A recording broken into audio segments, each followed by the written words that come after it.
Hey guys, tonight we're trading our modern comforts for the solitary life of a 19th century lighthouse keeper. Picture this. You're standing on the rain-slicked deck of a supply cutter, squinting at the jagged silhouette of your new home rising from the mist. The captain shouts over the wind that you've got exactly 7 minutes to unload before the tide turns no pressure. As you haul your sea chest onto the slippery rocks, the boat already pulling away, it hits you.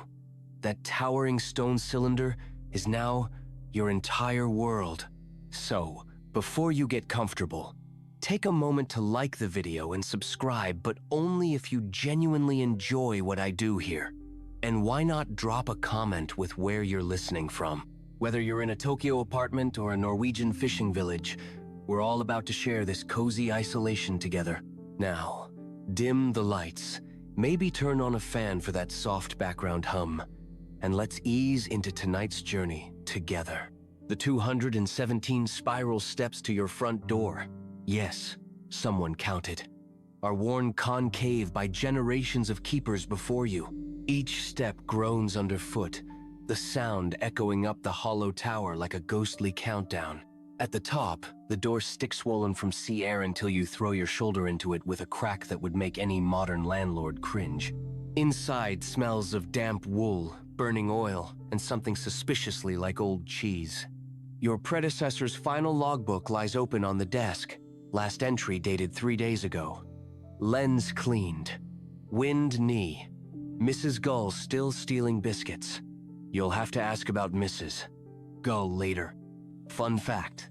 The Eddystone Lighthouse Keeper's contract of $1,810 included a clause requiring sober habits and clean fingernails because apparently drunkenness was negotiable, but hygiene was sacred.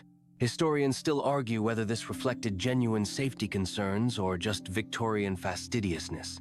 Here's your first reality check. That picturesque window seat? That's your bed. The kitchen is a cast iron stove wedged between a barrel of lamp oil and the emergency signal flags. And the bathroom?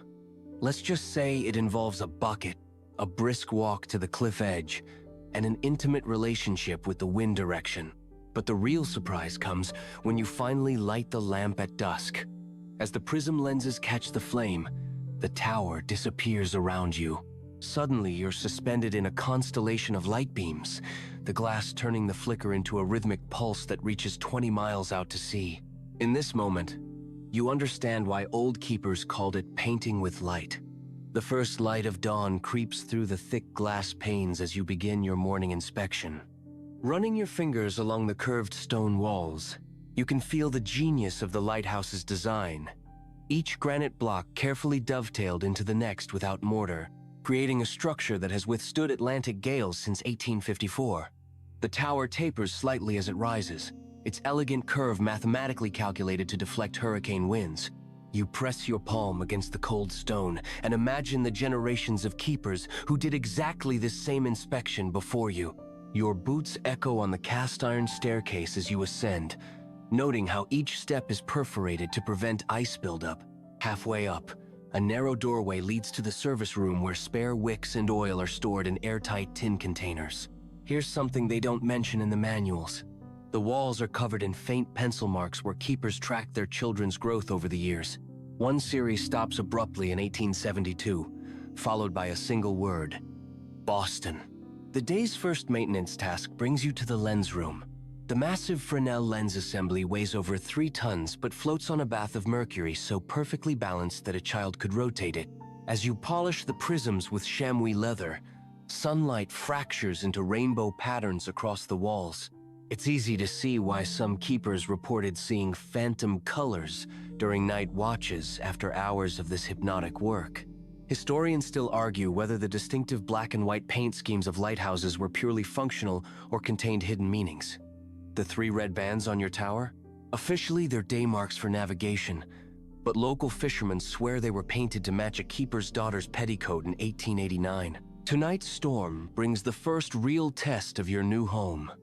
As waves crash against the cliffs below, the tower hums like a giant tuning fork. The vibration travels up through your bunk, making your teeth chatter in rhythm with the tempest. Yet through it all, the light continues its steady rotation, its mechanism protected by the tower's brilliant design, and your hourly checks of the mercury bath level. The brass clock above the mantel strikes 3:15 p.m. time for the evening fueling. You heft the oak cask marked Winter 1892 from its special shelf in the storeroom, the whale oil inside sloshing thickly like molasses. This isn't just routine maintenance, it's a sacred ritual passed down through generations of keepers. One misstep could mean the difference between a light that guides ships safely home and one that sputters out at the worst possible moment. You begin by donning the ceremonial apron-stained beyond salvation with decades of oil spilsand lining up your tools, the copper funnel with its precisely calibrated spout, the wick trimmer that looks suspiciously like medieval torture device, and the sacred ladle, which is really just a repurposed soup spoon with JM 1867 scratched into its handle. The process hasn't changed since the Lighthouse Board established the 37-step fueling procedure in 1852, right down to the 3 clockwise wipes of the reservoir rim with a linen cloth. Mainstream historical fact. The average lighthouse consumed 1,200 gallons of whale oil annually, requiring keepers to carefully ration their supply between quarterly deliveries. The finest winter-strain spermaceti oil could burn cleanly for 14 hours straight, while cheaper summer blends smoked and guttered after just 8 hours. Quirky tidbit. Veteran keepers swore the oil developed distinct personalities based on which whaling ship it came from. Nantucket oil burned steady and reliable, while New Bedford stock tended to be nervous, flaring unexpectedly during storms. Some logs even recorded treating anxious oil with a tot of rum poured directly into the reservoir. Open debate. Historians still argue whether the famous whale oil shortage of 1,883 was caused by actual scarcity, or just keepers hoarding the particularly good barrels from the Charles W. Morgan. As you decant the evening's portion, the oil glows amber in the fading light. There's an art to judging viscosity. By how it ribbons off the ladle tonight's batch is prime winter stock, thick as honey. You hum as you work, just as the manual suggests. Vocal vibrations help prevent static sparks. Though you've replaced the recommended hymns with slightly less pious sea shanties, the real magic happens at dusk. When you touch flame to the prepared wick, the light doesn't so much ignite as awaken, blooming from a timid flicker to a confident glow in gradual stages. The Fresnel lenses transform this humble flame into something magnificent, projecting your careful handiwork miles out to sea. Somewhere beyond the horizon, a ship's captain peers through his spyglass and sees your light steady as a heartbeat against the darkening sky. He has no idea about the whale that gave its life for this moment, nor the keeper who trimmed this wick just so. But for tonight at least, your silent vigil keeps them both safe. The storm has passed, leaving behind an unnatural calm and, more importantly, a film of salt crusting the great glass prisms. Dawn light fractures through the dirty lenses, throwing distorted rainbows across the walls that would be beautiful if they weren't evidence of your negligence. You sigh and reach for the chamois. Cleaning the first-order Fresnel lens isn't a chore. It's a religious experience. The 8-foot-tall glass behemoth contains over 1,000 hand-ground prisms arranged in concentric circles, each precisely angled to bend light into a parallel beam, visible 22 nautical miles out to sea. One wrong move could misalign the entire system, but the real danger is more personal. The mercury bath beneath the lens gives off fumes that make poets of keepers and corpses of the careless. Mainstream historical fact. French physicist Augustin Fresnel designed this revolutionary lens in 1822, increasing a lighthouse's effective range by 400% overnight. The largest hyperradial lenses stood 12 feet tall and weighed over 6 tons, delicate giants that required keepers to become part janitor, part watchmaker.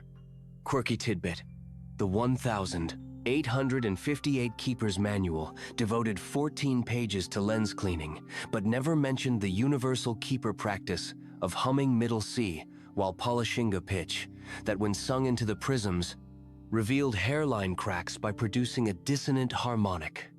Open debate. Historians still argue whether the legendary singing lens of Point Reyes was an acoustic phenomenon or mass hallucination brought on by mercury exposure.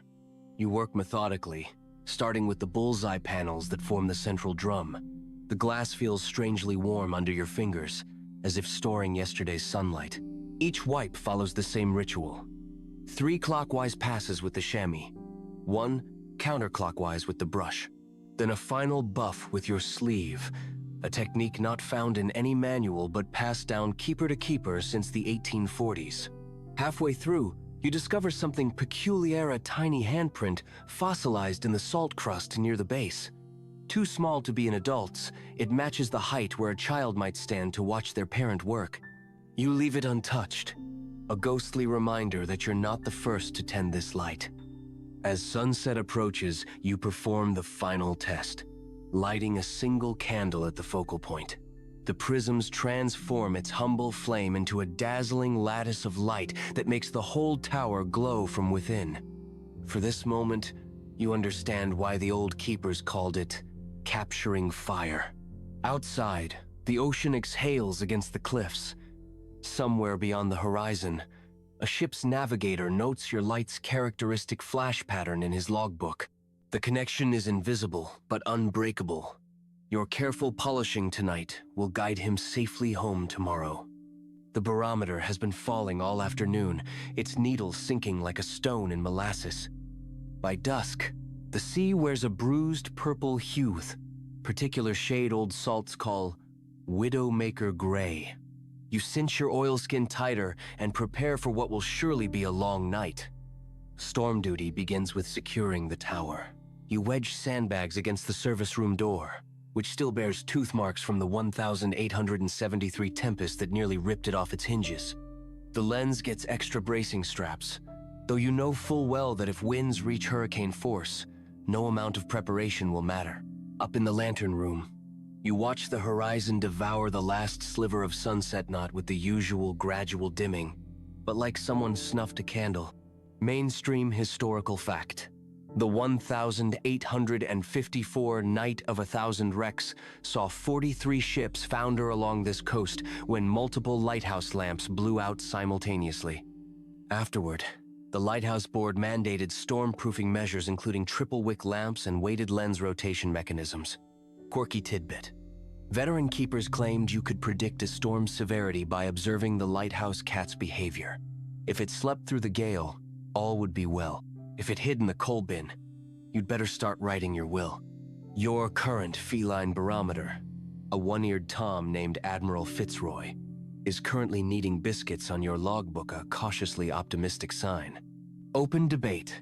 Historians still argue whether the legendary perfect storm of 1,888 actually produced the 90-foot waves described in keeper logs, or if isolation and fear magnified the keeper's perceptions. As the tempest hits, the tower transforms into the world's most expensive musical instrument. Wind screams through the ventilator ball at the top, producing an eerie F-sharp drone. Rain drums against the lantern room glass in staccato bursts. The whole structure sways ever so slight enough to slosh the mercury in its bath, but not enough to disrupt the lens rotation. You find yourself moving in rhythm with the building's subtle oscillations, your body unconsciously compensating like a sailor on deck. The real work comes in 20-minute intervals. Between wind gusts, you dash outside to clear debris from the fog signal vents. Salt crusts your eyelashes. Your oilskin might as well be tissue paper for all the protection it offers. Yet there's a strange peace in these frantic moments, the absolute certainty that nothing exists beyond this tower, this storm, this single unwavering point of light cutting through the chaos. By dawn, the storm exhausts itself. You emerge bleary-eyed to assess the damage. 3 shingles gone from the roof, the vegetable garden flattened, and inexplicably a perfectly intact ship's figurehead, a mermaid with knowing eyes, now gracing your previously empty woodpile. You'll add her to the growing collection of storm gifts in the boathouse, where she'll keep company with last winter's cannonball and the previous keeper's collection of message bottles. As you finally extinguish the lamp, the morning sun breaks through the clouds, painting the exhausted sea gold. Somewhere out there, ships you'll never see have weathered the night because you kept the light burning. Admiral Fitzroy stretches and yawns, utterly unimpressed by your heroics. The logbook entry will be characteristically brief. Gale from Nen Light maintained. Found mermaid. The rain has been falling for 3 days straight. Not the dramatic storm rain of last week, but the dreary, persistent drizzle that seeps into your bones. With the lamp trimmed and lenses polished, you find yourself drawn to the tower's archive. 12 leather-bound logbooks spanning 1,847 to present. Most entries are the expected dry reports of weather and maintenance, but between the lines, you uncover the real history of this lighthouse. Mainstream historical fact. The 1,850 Two Keepers Manual required daily logs to record wind direction, light status, and notable events. A rule followed with hilarious literalism by one 1870s keeper who documented his cat's bowel movements for 3 straight years. Quirky tidbit. Nearly every log contains hidden messages when read vertically down the page edges, where keepers discreetly recorded personal thoughts. You found recipes. Mrs. Wilson's chowder, add extra salt pork. Complaints. Board inspector smells of cabbage. And even a marriage proposal that was apparently successful. Open debate. Historians still argue whether the famous mystery log from 1891, filled with increasingly erratic handwriting and references to the singing stones, represents mental breakdown or brilliant. Code. Tonight, you're transcribing your own entry by lamplight when you notice something odd. Flipping back through previous years, every the 15th of June entry contains the same cryptic note. All is well. The handwriting changes over decades, but the message remains identical. You'll have to ask the supply boat captain about this next month, if you remember. As you blow out the lamp, the tower seems to breathe around you. Generations of keepers have stood in this exact spot, recording their lives in these pages. Your own words now join theirs, another link in the chain stretching backward and forward through time. The morning dawns crisp and clear a blessing. Because today the Margaret Rose makes her quarterly supply run, you spot her smoke on the horizon just after breakfast. That familiar plume of coal smoke trailing behind like a child's clumsy pencil line across the sky. By the time you've brewed the last of your decent coffee, reserved specially for this occasion, her hull is already cutting through the shallows. Captain Hooper's face is as weathered as last year's logbook, but his smile is genuine when he tosses the first line ashore. Still alive, then? He calls, as if you might have spontaneously combusted since his last visit. The crew begins unloading with practiced efficiency.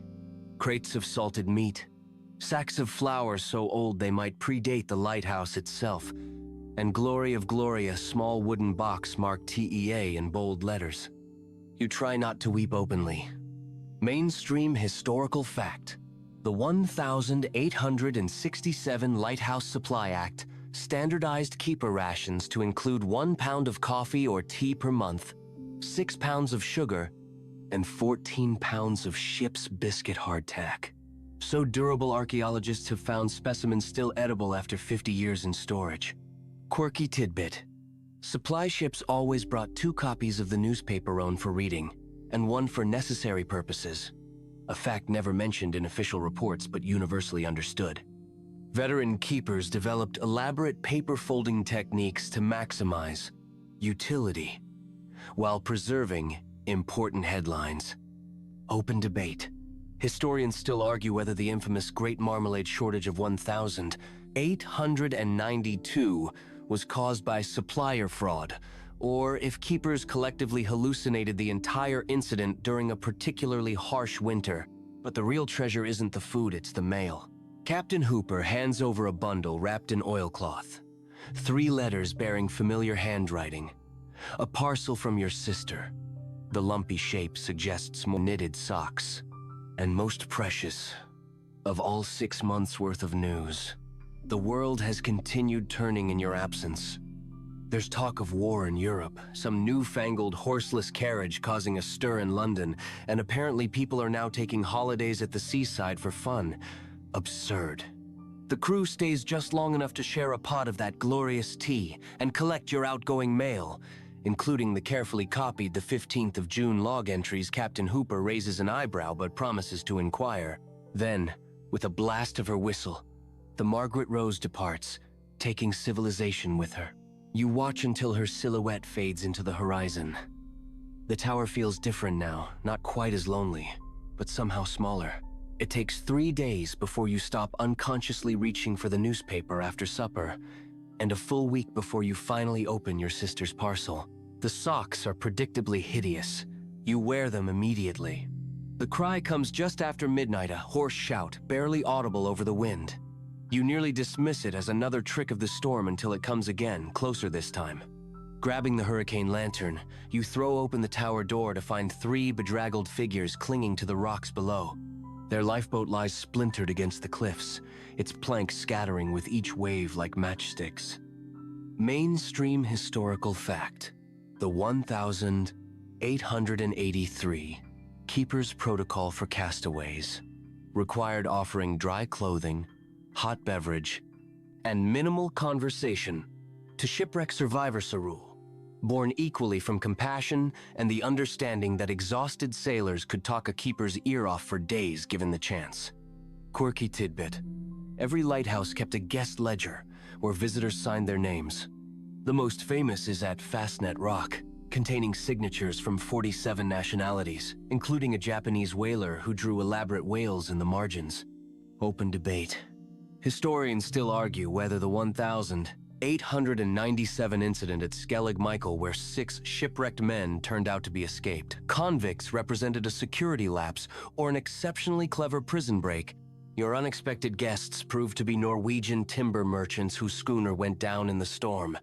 They drip seawater onto your floorboards as you distribute blankets and stoke the stove.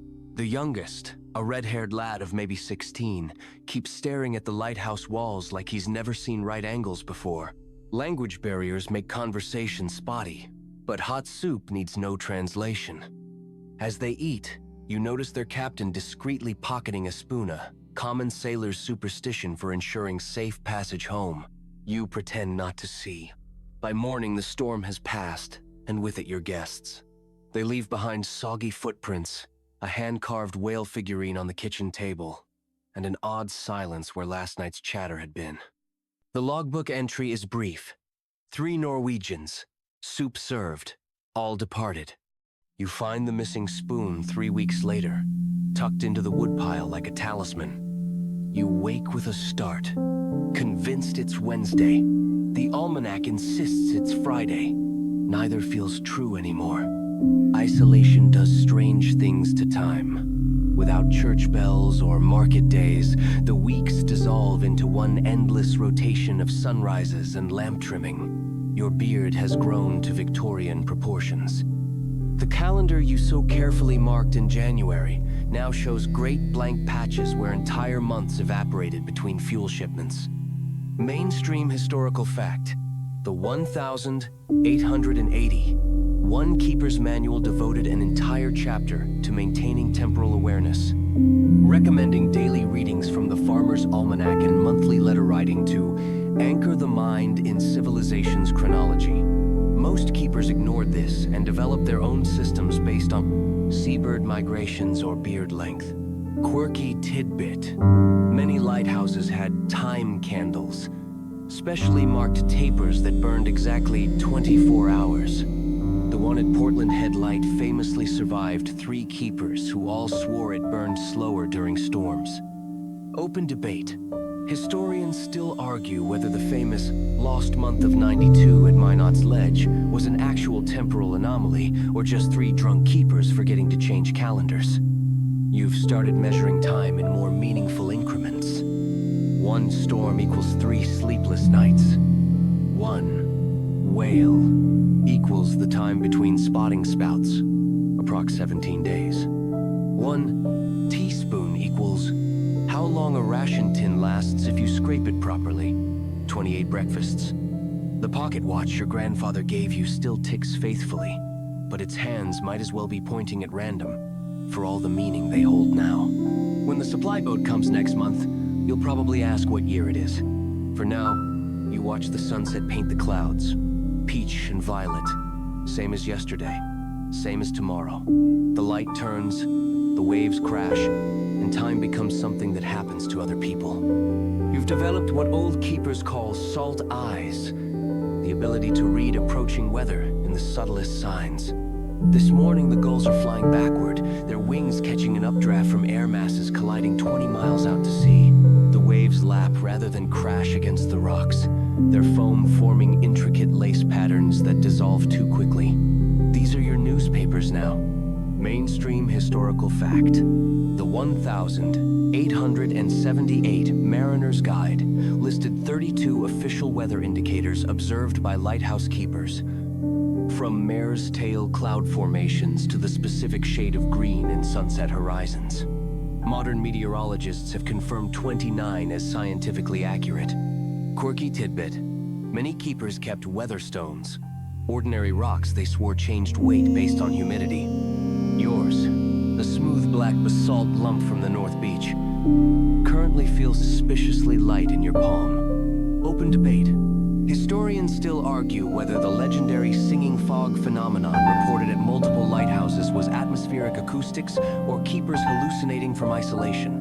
Your morning ritual includes climbing to the gallery with a steaming mug, surveying the seascape like a captain surveying his charts.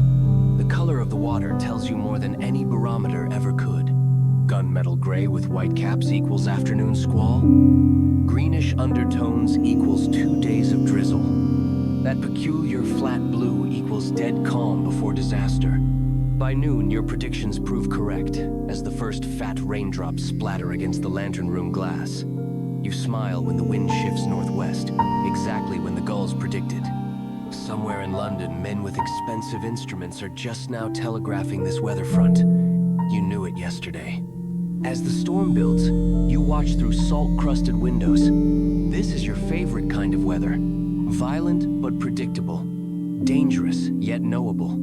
Unlike people, the sea always plays by its own ruthless rules. The log entry writes itself. Sway gale by supper, tinned beef for dinner. Stone was right again.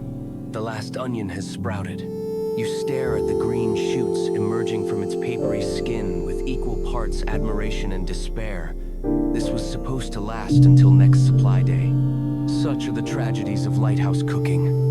Your pantry resembles a survivalist's fever dream. Tins of bully beef stacked like cannonballs. Sacks of flour that require a hammer and chisel to access. And the ever-present barrel of ship's biscuits, so hard they could double as roofing tiles. The 1,867 Keeper's Manual claimed these rations could sustain a man indefinitely. The manual lied. Mainstream historical fact. The typical lighthouse diet provided 4,500 calories daily to combat the physical demands of the job, yet somehow managed to be both excessive and deeply unsatisfying. Vitamin deficiencies were common, leading to the unofficial keeper's garden tradition of growing vegetables in old oil barrels. Quirky tidbit. The famous lighthouse cake recipe involved pulverizing ship's biscuits into flour, mixing with preserved milk and molasses, then baking for precisely 47 minutes in the lantern room, the only reliably warm spot in winter. Modern recreation suggests it tasted like sweetened cardboard. Open debate. Historians still argue whether the 1,893 Great Marmalade Mutiny at Flannan Isles involved actual insurrection, or just several keepers passive-aggressively hiding citrus preserves from each other. Tonight's culinary adventure begins with the week's catch, a suspiciously muscular cod that may have been swimming since Napoleon's time. You prepare it using the traditional keeper's trifecta.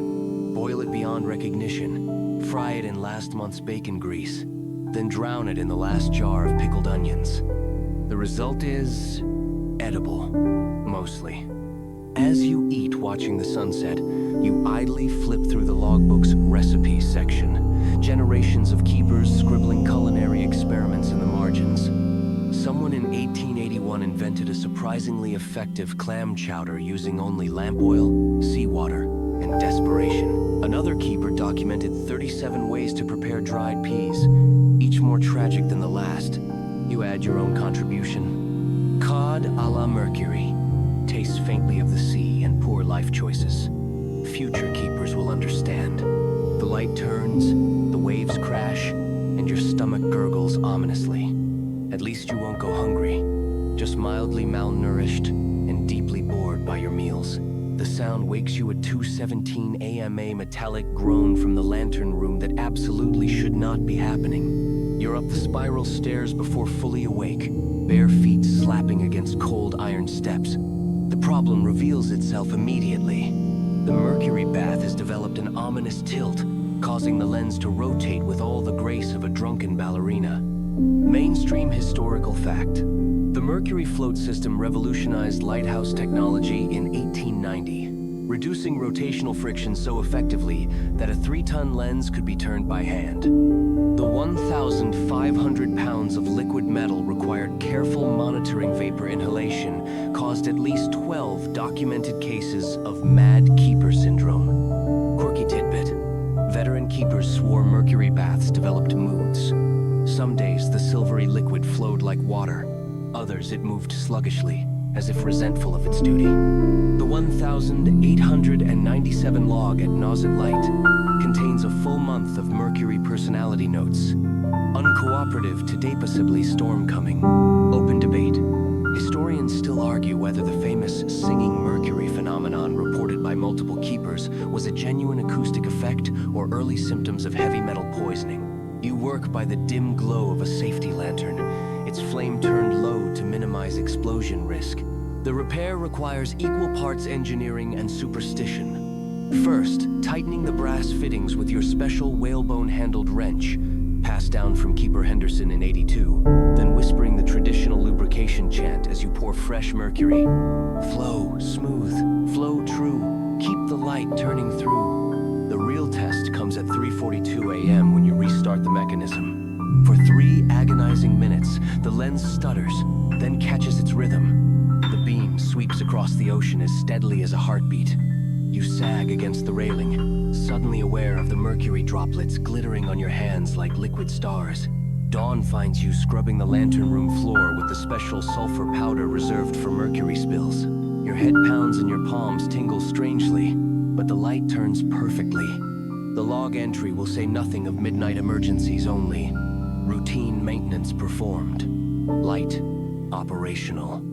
As you finally collapse into bed, 2 thoughts chase each other through your tired brain. 1, you probably shouldn't have licked that mercury off your fingers. 2, the damn stuff did taste oddly sweet. The storm has trapped you indoors for 3 days running, and you've resorted to the oldest keeper pastime, scouring the tower for ghost stories. Every lighthouse accumulates them whispers in the stairwell, footsteps when no one's there. The persistent legend of the lighthouse bride, who supposedly walks the gallery during winter storms. You found her name carved into the service room doorframe. Eleanor, 1,879. Mainstream historical fact. The 1,880. 6th Journal of Psychological Research published a study on isolation phantoms, documenting how 73% of solitary keepers reported supernatural experiences attributed by scientists to wind vibrations, infrasound, and the peculiar acoustics of spiral staircases. Quirky tidbit. The most common ghost sighting wasn't human keepers across the Atlantic reported a mysterious black dog that would appear before disasters. Your predecessor left careful notes. Dog spotted the 3rd of July, 1,891. Schooner wrecked the 5th of July. You haven't seen it yet. Mostly. Open debate. Historians still argue whether the famous vanishing keepers of Flannan Isles were victims of foul play, a rogue wave, or something else. The untouched meal table and stopped clocks still haunt maritime investigators. Tonight feels ripe for hauntings. The wind howls through the ventilator ball, producing an eerie harmonic that almost sounds like singing. You've taken to reading the spookiest log entries aloud by lamplight, your voice echoing up the stone shaft. The 12th of December, 1888. Tonight, the lens turned by itself for precisely 17 minutes. No mechanism malfunction found. A particularly violent gust shakes the tower, and for half a second, you swear you hear a woman's laughter mixed with the storm. Probably just the wind. Probably. The rational part of your brain knows these stories are just coping mechanisms for extreme isolation. The other part, the part that's been alone too long, quietly sets out an extra teacup after dinner, just in case Eleanor wants company. The letter arrives with the quarterly supplies, innocuous between sacks of flour and a new crate of whale oil.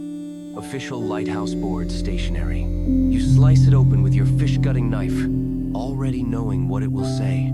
Dear Keeper, pursuant to the 1897 Modernization Act, your station has been selected for.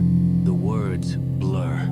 You've heard the rumors from passing ship show the new Delenn lights can run unattended for months. How acetylene gas will replace your carefully trimmed wicks. How engineers speak of lighthouses that think for themselves. The brass clock on the wall ticks louder than usual, as if protesting its own impending obsolescence. Mainstream historical fact. The first automated lighthouse debuted in Sweden in 1901. Its sun valve technology eliminating the need for keepers. By 1925, over 300 stations worldwide would be converted. Their human occupants reassigned or pensioned off with minimal ceremony. Quirky tidbit. Some keepers sabotaged the new equipment-filling gas valves with molasses, accidentally dropping lenses during removal. The most creative was Old Man Callahan at Pemaquid Point, who trained seagulls to defecate precisely on the automation sensors. It worked for nearly 6 months. Open debate. Historians still argue whether the famous lighthouse revolt of 1903 was an organized protest or just coincidental mechanical failures at 12 stations simultaneously. The board's investigation remains classified. You spend the afternoon polishing the lens with unnecessary vigor, as if sheer dedication might reverse progress. The glass hasn't been this spotless since installation. At dusk, you light the wick with ceremonial slowness, watching the flame's reflection dance across 1,000 prisms. How many sunsets remain before some clockwork contraption takes over this ritual? The log entry that night is uncharacteristically poetic. Light burns bright. Men build machines. The sea cares for neither. When you blow out the lamp at dawn, your hands shake though, whether from exhaustion or emotion. Even you can't say. The last sunset paints the tower in gold and melancholy. You've packed your sea chest with everything worth taking. The whalebone-handled wrench misses. Gull's favorite biscuit tin, empty now, except for her feathers, and 12 logbooks filled with your neat handwriting. The new automated mechanism hums in the lantern room, a sound too steady, too perfect, entirely lacking the personality of your old mercury-swirling companion. Mainstream historical fact. The official Keeper's Manual contained no guidance for one's final shift, though the 1902 edition added a footnote suggesting orderly transition of institutional knowledge to the new equipment. Most keepers simply left their keys on the kitchen table and walked away. Quirky tidbit. Departing keepers developed an unofficial tradition of hiding time capsules in lighthouse walls, typically a final log entry, a personal memento, and, in one verified case, an entire bottle of Irish whiskey bricked up behind the stove. Open debate. Historians still argue whether the rash of malfunctions at newly automated lighthouses represented technical failures or ghostly interventions by displeased former keepers. The phenomenon stopped abruptly in 1912, coincidentally when the last veteran keepers would have reached retirement age. You perform each routine with deliberate care, trimming the wick one final time, polishing the brass fittings until they glow, even sweeping sand from the steps where it's gathered for decades. The supply boat comes at noon to collect fanfare, just a curt nod from the new engineer who'll check the equipment monthly. At the cliff's edge, you hesitate. The tower stands silhouetted against the afternoon sky, already looking different. Not abandoned exactly, but waiting. Somewhere below, waves crash against rocks that have outlasted generations of keepers and will outlast countless more machines. You leave your own hidden message beneath floorboard number 17, just like the old-timers taught you. The light remembers. The sea forgets. We were here. The boat's whistle blows. Time to go. The sea stretches endlessly toward the horizon, its surface gilded by the setting sun. Somewhere out there, your lighthouse stands, sentinelets, automated beam now guiding ships with mechanical precision. But if you listen closely, in the quiet between waves, you can almost hear the echoes of all that came before. The scrape of wick trimmers against brass, the slosh of mercury in its bath, the faint creak of the lens turning through countless nights. Those rhythms live in you now, as they did in generations of keepers before. The particular patience learned by watching storms roll in, the way your hands still move to polish non-existent glass, the involuntary glance at the sky each evening, reading weather and cloud formations that most people never notice.